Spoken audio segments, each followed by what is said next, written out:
본주상, 기축년, 단기 4282년, 서기 1949년. 기축년 정월 이튿날 본주님이 김정기를 불러 말하였다.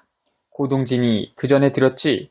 본주님이 김정기를 늘 고동진이라고 불렀다. 그의 생각이 외람되고 항상 삐뚤어진 쪽으로 미치고 있어 곱게 생각하고 고든 짓을 하라고 뜻에서 붙여준 이름이었다. 그러나 김정기는 그 이름의 그런 본뜻은 잘 모른 채 좋은 이름으로만 여기고 있었다. 본주님이 말씀을 이었다. 아무 것이라도 드러내고 헐뜯으면 되는가? 이를 때에 따라서 할 때 하고 못할 때 못하더라도 내일 하면 그대로 일이 되는데 잘 생각해서 할 것은 하고 못할 것은 안 해야 되지. 본주님이 추종자들에게 방우들을 가리키며 말하였다. 소학 24권만 읽으면 야들도 공부시킨다.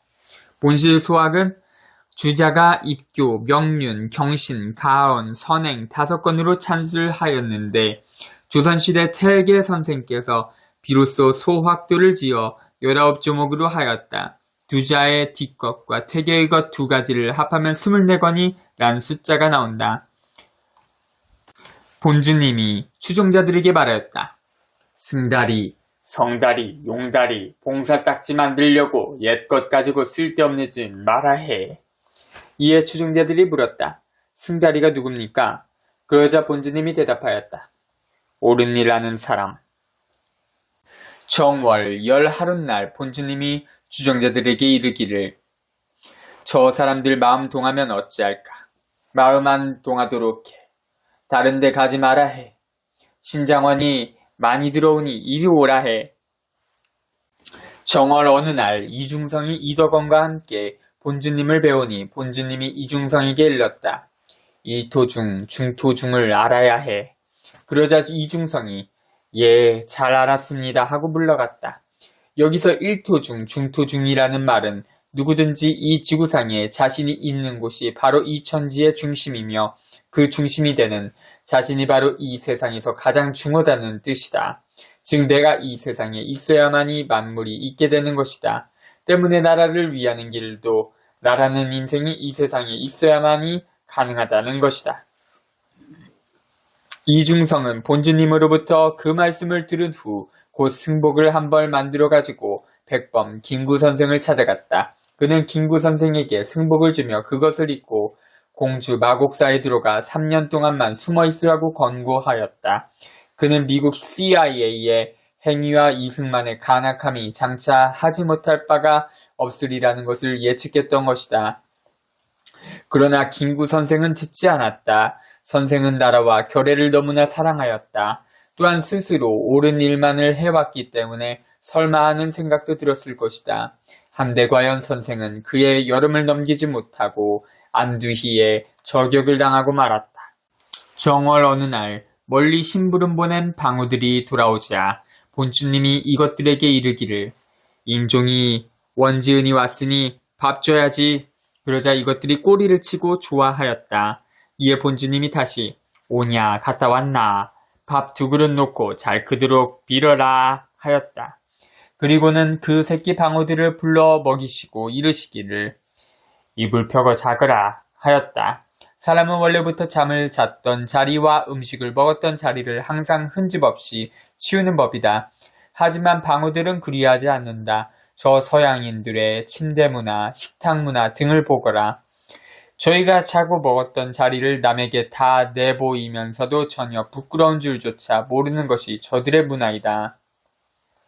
사실이 그러한데도 이제는 우리가 저들의 저급한 문화에 푹 빠져 가히 헤어나지 못하고 있다. 그래서 그 침대니 식탁이니 하는 별로 필요도 없는 것들이 우리의 주거 공간을 다 차지하고 있다. 그래서 30여 평짜리 집에서도 비좁다 하여 대개가 어른을 모시지 않고 있는 실정이다. 인정상가는 방우들에게 우리의 도리와 정신을 가르치었다. 그러한 것을 생각한다면 어찌 감히 그 필요 없는 것들을 방 안에다 들여놓고 살 수가 있겠는가. 김순덕 문도에게 본주님이 말하였다. 옳은 일 하는데 방해하면 역적모이나 마찬가지다. 어느 날은 그에게 이런 말도 하였다. 땅 하늘이 무서운 줄 알아야 한다. 땅 하늘이 무서워. 약하다고 억지로 누르면 못하는가. 아무리 해롭게 말해도 잘 알아서 하면 일이 잘 된다. 훗날 옳은 일을 하는 사람들이 순환을 당하고 그들이 그 역경을 잘 헤쳐나가게 되는 과정을 생각하게 하는 말씀이다. 김순례 문도가 처음 본주님을 뵈러 오는데 쌀이 제고기에 이르자 검정개 한 마리가 옆으로 다가오더니 뒤를 따랐다. 이에 그녀가 무서운 생각이 들어 걸음을 멈추자 개도 그 자리에 멈췄다. 그녀가 빨리 걸으면 개도 빨리 따라왔고 천천히 걸으면 개도 천천히 따라왔다. 그녀는 개를 따돌리고 개에게 눈길을 주지 않고 태연한 척 걸으며 발길을 재촉했다. 그런데 청돌이 고개를 넘어올 때 뒤를 돌아보니 그때까지도 계속 따라오고 있었다. 그리고 인정상간 댁에 이르자 그 검정개가 앞질러 들어갔다 하여 그녀는 그 개를 따라 들어가 인정상간께 인사를 하게 됐다. 인정상간은 그 방울을 쓰다듬으며 말하였다. 현무가 마중 갔다 왔는가? 그리고 김순례에게 이르기를 내가 보냈다 하였다. 다른 경우에도 인정상간이 자신을 찾아오는 사람을 방으로 하여금 마중 나가게 하는 일이 아주 없진 않았다. 당시 그의 명성을 듣고 찾아오는 도인이 많았는데 한 번은 감히 인정상간의 도력을 시험하려는 뜻을 품고 오는 도인이 있었다. 인정상간은 이를 미리 알고 방우 2마리에게 명을 내려 내보내 댁에서 10열이나 떨어진 곳에서부터 그 도인을 앞뒤로 호위에 오게 하였다. 금산리에 도착한 그 도인은 자기를 호위해 오던 개들이 인정상간이 기르는 방우들이라는 것을 알고는 인정상간의 도력을 시험해 볼 생각은커녕 아예 인정상간 앞에 나타날 생각도 못하고 돌아갔다. 김유섭 씨의 증언. 정읍에 사는 문도 몇 명이 돼지를 잡아먹고 본주님을 뵈러 왔다. 그러자 본주님이 고인상 문도에서 지시를 내렸다. 그들을 큰 길로 내보내서 다들 옛날 성인들은 백정질 안 했다 하고 외치게끔 하라는 것이었다. 하여 그들이 다 그대로 외쳐대고 돌아와 다시 본주님을 배우니 본주님이 그들에게 일렀다. 고기는 물속 고기가 고기지 땅 위에 사는 것은 고기가 아니다. 4월 8일 본주님이 버드나무 잎을 삶아 머리를 감으시고 양배추, 양파 등을 뿌리째 놓고 제를 드린 후 추종자들에게 이르기를 서양 문명신이 넘어왔다고 하였다. 이 형성 문도가 본주님을 찾아뵈오면 본주님은 늘 그에게 돈을 줬다. 그런데 한 번은 돈을 주면서 이르기를 복록이다 하였다. 그런데 그 후부터 그의 생활이 점점 나아져 상당히 윤택한 살림을 하게 되었다.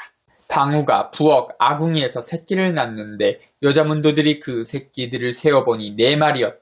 김순례가 본주님께 방우가 새끼를 4마리 낳았다고 고하자 본주님이 2마리 더 있다고 하였다. 하여 그가 당그레를 깊숙이 넣어 긁어보니 과연 2마리가 더 있었다.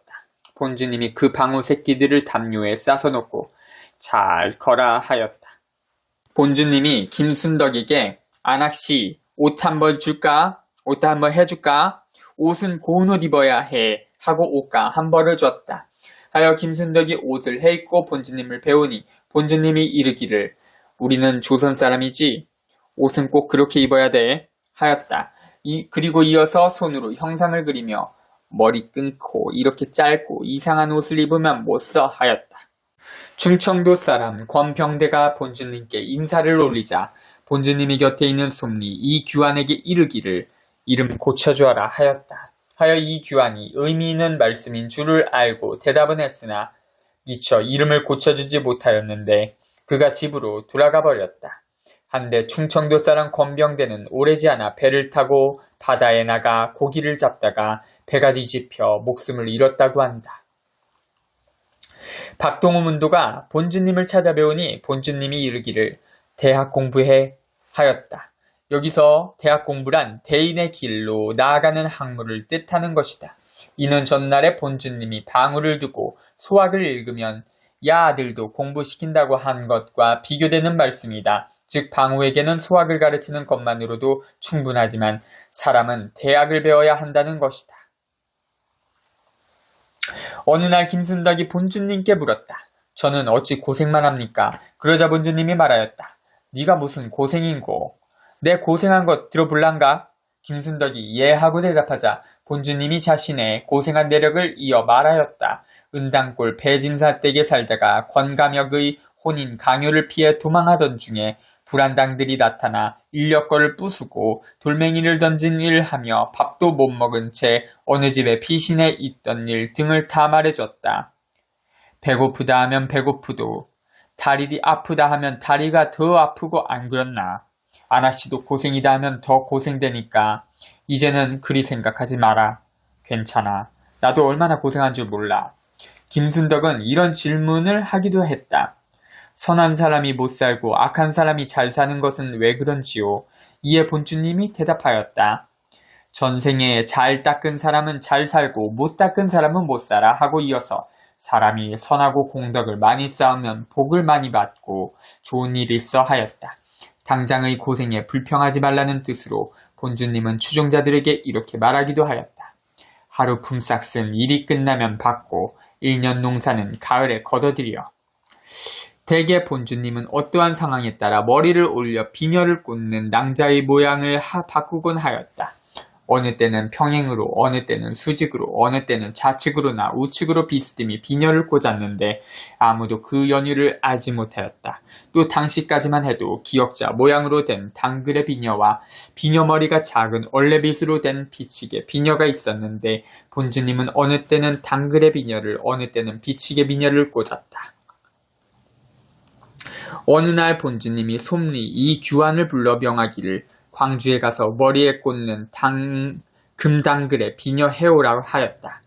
이 규환이 광주에 사는 박동준에게 부탁하여 만들어다 드렸는데 그 후로부터 광주에서 하루에도 수백 명씩이 와서 본주님을 찾아뵙고 따르게 됐다. 몇 달 뒤의 일이지만 본주님이 이번에는 금당글의 비녀를 이규환에게 다시 주며 명하기를 광주에 가서 비치게 비녀로 고쳐 가지고 와 하였다.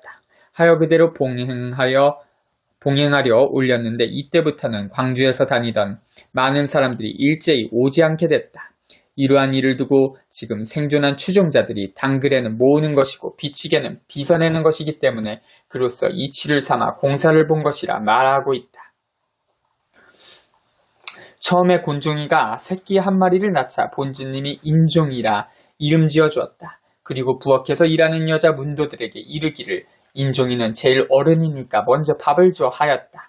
하여 항상 밥을 먼저 주었는데 다른 방우들이 늘 밥을 빼앗아 먹었다.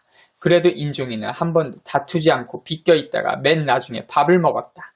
김순덕이 혼자 말하기를 말 못하는 짐승이지만 인종이는 양보심이 많고 착하구나 하니 본주님이 이르기를 인종이는 눈 좀 보아라. 그게 어디 짐승이냐. 사람 같으면 성인이다 하였다. 본주님을 뵈러 왔던 김동규, 박동호 문도가 집에 가겠다고 인사드리자 본주님이 좀 있다가 하였다. 그래서 기다렸다가 다시 인사를 드렸는데 좀 더 기다렸다가 하였다. 그러나 이들은 해가 곧 저물 것 같아 이 말을 듣지 않고 길을 나섰다. 한데 이들이 오리알토 저수지 부근에 이르자 갑자기 맑은 하늘이 구름이 일더니 소나기가 쏟아져 옷을 흠뻑 적시게 됐다. 본주님은 평생에 솜 넣은 옷과 이불을 입거나 덮지 아니했다. 이에 문도들이 겨울만 닥쳐오면 심히 걱정을 하였다. 그래서 이들은 여름에 미리 어른의 핫옷과 솜이불을 만들어 두기로 하고는 문도 한 사람을 보내 원평장에서 솜을 사오게 했다. 그가 솜을 사서 지게에 지고 오던 중이었다. 용화동 입구 정자나무 밑에서 그는 아는 사람을 만나 지게를 받쳐놓고 잠시 쉬게 됐다. 그런데 이때 난데없는 까치떼가 새까맣게 날아들더니 솜뭉치를 다 쪼아서 물고 가버렸다. 해서 그가 빈지게를 지고 들어와 본주님께 사실을 고하자 본주님이 말하기를 헐벗은 중생이 많은데 내 어찌 솜 넣은 것을 입고 덮고 하겠는가 하였다. 7월 7일 본주님이 김형곤, 박춘성 등에게 오늘 천사님 진지 올리는 날이지 하였다. 주장 김경량의 집에서 24인이 수련을 하는데 건종이가 들어와 두 발을 들고 춤을 추며 꼬리를 흔들다가 뒹굴기도 하고 또 일어나 춤을 추기도 했다. 잠시 이런 소동이 있는 바람에 수련이 중단되었고 그 사이에 정건양, 이규환, 황치익 등 3인이 자리를 이탈하고 어디로 가버렸다. 하여 김수성이 세 사람을 찾으려고 본주님 댁으로 갔다. 한데 그가 막 쌀인문 안에 들어서려 하자 그의 발이 땅에 딱 달라붙더니 떨어지지 않는 것이었다. 그는 발을 떼려고 별스런 몸부림을 다치며 서 있었다. 그러는 동안에 주장댁에서는 찾으러 간 사람도 소식이 없자 다시 몇 사람을 더 보냈다. 이들이 본주님 댁 앞에 당도해 보니 김수성이 그러한 상황이라 감히 들어설 생각을 못하고 다들 발길을 돌렸다. 그들이 다 돌아가고 나자 그제서야 붙었던 발이 떨어지면서 김수성은 본주님 댁 마당에 들어설 수 있게 됐다. 그곳에 과연 찾던 세 사람이 있었다. 마침 정건양이 솜리 이규환을 향해 소리를 치는 중이었다.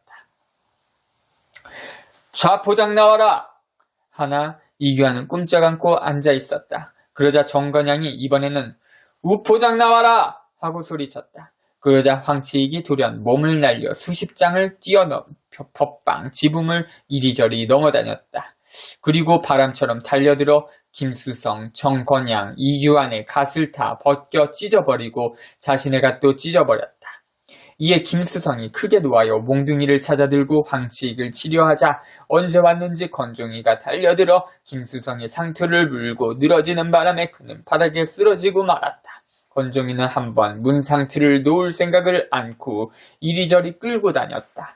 건종이는 한참을 그러다가 본주님이 계시는 방문 앞에 이르러 김수성의 상투를 놓아주었다.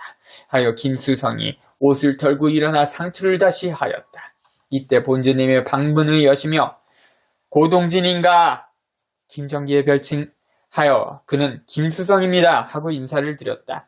이런 일이 있은 후로부터 상투를 하고 있던 인정상과 문화인들이 거의가 상투를 자르게 되었다고 한다.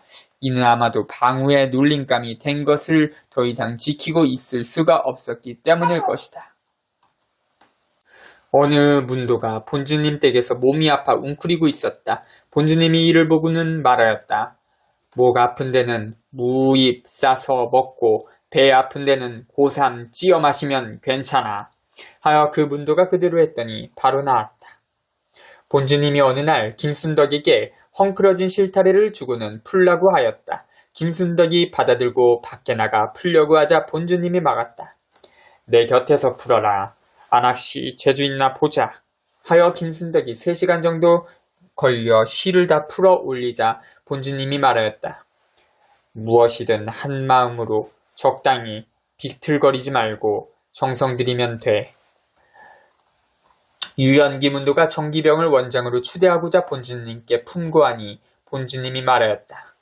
원장은 천하의 하나이지 또 있단 말인가. 그리고는 돈 1원을 주며 그대로 두어 하였다. 본주님이 여진 백복덩의 별칭에게 불이 났네 하시며 손을 들어 가리키기에 그쪽을 보니 그쪽은 바로 자기 집 쪽이었다. 하여 급히 집에 가서 보니 아무렇지도 않았다. 그런데 3일 후에 옆집에서 불이 났다. 본주님 댁 마당에서 정건양, 이규환, 황치익 등 3인이 수련을 하는데 갑자기 하늘이 무너지는 듯하고 땅이 갈라지는 듯하는 소리가 들리더니 다들 발이 동동 뜨고 몸을 제대로 가누지 못하게 됐다. 하지만 정건양과 이규환은 즉시 심지를 굳게 가지고 자세를 바로 하여 그 기운을 다 자신들의 호연한 원기에 다 화합시켜버렸다. 한데 황치익은 능히 그리하지 못하고 마당을 뒹굴더니 전번처럼 수십 장을 뛰어 공중을 오르내렸다. 이에 정건양이 여러 사람으로 하여금 그를 붙들게 하고 침을 한번 놓자 곧 본연의 상태로 돌아갔다.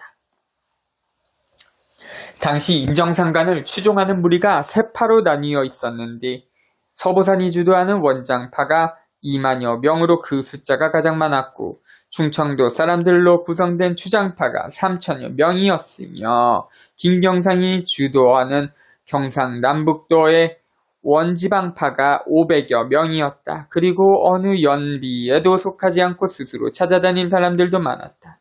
하루는 원장 서부산이 본주님께 물었다. 세 집이 서로 시기하는 것 같으니 합해서 일을 보면 어떨까요? 그러자 본주님이 앞에 있는 떡 세 조각을 잡더니 주물럭주물럭 해서는 불 붙여보려고 하였다. 하나 그것이 서로 붙지 않자 다시 다듬이돌에 놓고 방망이로 두드려 보았다. 그래도 붙지 않자 웃으며 말하였다. 그 사람들은 그 사람들 일하게 내버려 두어. 김원고는 인정상간의 문화에 들어온 지 한 달이 넘도록 그저 나무나 하고 심부림이나 하는 것이 고작이었다. 아무런 가르침도 받은 것이 없었다. 이에 그는 속으로 세상에 이럴 수가 있을까? 그저 볼 일 없는 사람들이 모여 먹고 사는 데다 생각하고 말없이 돌아가려 하였다. 그래도 인사나 하고 가려고 본주님 댁에 들어갔는데 마침 본주님이 부엌에서 나오고 있었다. 하여 그가 본주님을 향해 읍을 하고 예를 표하는 순간 천지가 진동하여 가히 몸을 가눌 수가 없는 지경에 이르렀다. 이에 그는 크게 뉘우치고 마음속으로 잘못했습니다 하고 사죄하였는데 그러자 금세 평온해졌다. 김원곤, 정도영, 문도가 본주님을 배우니 본주님이 이르기를 앞으로 사람 많이 상하겠지. 너희들이 앓는 사람 집에 발만 들여놓아도 살겠지 하였다. 얼마 후에 정연중이 본주님을 찾아배우니 본주님이 이르기를 사람 많이 죽고 병신 많이 된다. 어찌할꼬 하며 크게 걱정하고 눈물을 흘렸다. 또 송순희, 민식례, 문도가 본주님을 찾아왔을 때는 본주님이 방우 죽는다 하고는 이어다시 방우 한 마리 죽는데 사람 수만 명 죽는다 하였다. 어느 날은 방우들이 패싸움을 하자 본주님이 꾸중하여 그치게 하고서 추종자들에게 이르기를 방우들이 싸움을 안 해야 할 텐데 하며 근심하였다. 6.25를 암시하는 게 아닌가 생각되네요. 송시목이 누차 본주님 측근자들에게 개 한 마리를 달라고 청하였다. 하여 원장 서보산이 본주님의 허락도 없이 한 마리를 주었는데 송시목은 그것을 잡아먹기 위해서 가져간 것이었다. 그는 그것을 잡아 한 그릇을 원장네 집에 갖다 주었다. 원장은 이를 사양하여 돌려보냈다. 그날 원장이 본주님을 배우니 본주님이 크게 노하여 누가 그따위 행동을 하라 하더냐 하고 꾸중하였다. 본주님이 김순덕에게 방우 2마리를 갖고 가라고 주면서 말하였다. 하나는 아나씩 딸이고 하나는 아나씩 친구네. 그러고는 아이도 없는 그에게 6살짜리 어린애가 신는 버선을 주며 놓아두었다가 딸 신겨 하였다. 또 밤 대추를 주면서는 이것만 먹어도 살아 하였다. 김순덕이 주는 대로 받아서 다 집에 갖다 두고 돌아오니 본주님이 저지랑 주고 오지 그새 왔나 하고 웃었다. 충청도 계룡산에 사는 김경발은 유가, 불가, 도가의 학문에 거의 막힘이 없는 학자였다. 특히 그의 역술은 신에 가깝다는 소문이 나 있었다.